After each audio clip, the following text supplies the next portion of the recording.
ఎందుకంటే జడ్చర్ల టౌన్ నుంచి ఒకటే రోడ్ ఉందండి మనకి. ఆ రోడ్ కూడా దాని నుంచి కాస్త మీకు సపరేట్గా ప్రెస్ మీట్ పెడతాను. ఎందుకంటే ఆ రోడ్ ఇప్పుడున్న పరిస్థితిలో కంప్లీట్ అయితే పాత బజార్కి మాత్రము హెవీ వెహికల్స్ మాత్రం పోలేవు. ఇది క్లారిటీ ఇస్తున్నాను. నేను ఒక అధికార పార్టీలో ఉండి నేషనల్ హైవేస్ వాళ్ళని పిలిపించి మాట్లాడిన క్లారిటీ నేను ఇస్తున్నాను. ఎవరెవరు ఏం నేను మాట్లాడదలుచుకోలేదు.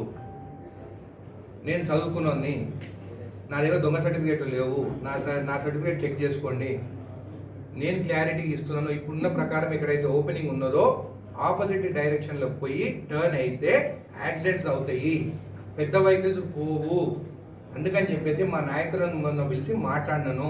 స్టాచ్యూస్ గురించి ఒక డిసిజన్ తీసుకొని తొందరగా అన్ని స్టాచ్యూస్ ఒక లైన్గా పెడితే ఇక్కడ స్టాచ్యూస్ అనేది తీసేస్తే అంటే అది మీరు డిసిజన్ తీసుకోవాలి. మీరు అందరు కలిసి కలెక్టర్ గారు కానీ కమిటీ చేసి మీరు డిసిజన్ తీసుకుంటే, నేను నా సూచన ఏంటంటే ఆ టర్నింగ్ దగ్గర సిగ్నల్ పెట్టి, అది మున్సిపల్ పద్ధతి కోసం మున్సిపల్ కమిషనర్ని చైర్మన్ గారితో మనం మాట్లాడడం జరిగింది. మీరు మాట్లాడి అక్కడ సిగ్నల్ పెడితే ఆ సిగ్నల్ నుంచి రైట్ టర్న్ పాత బజార్కి హెవీ వెహికల్స్ పోయేదానికి క్లియర్ అవుతుంది.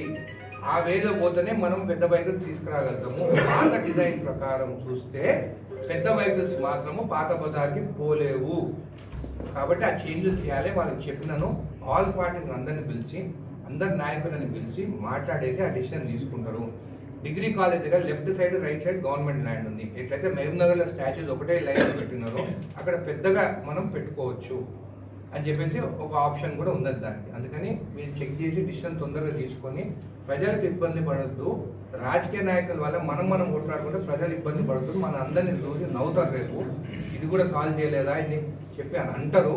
కాబట్టి మేము వాళ్ళకి అందరిని పిలిచి డిస్కస్ చేస్తాము. వాళ్ళు ఇంకా మొండిగా అట్టనే ఉంటే ఇంకా మా డిసిషన్ మేము తీసుకొని ముందుకు వెళ్తాం.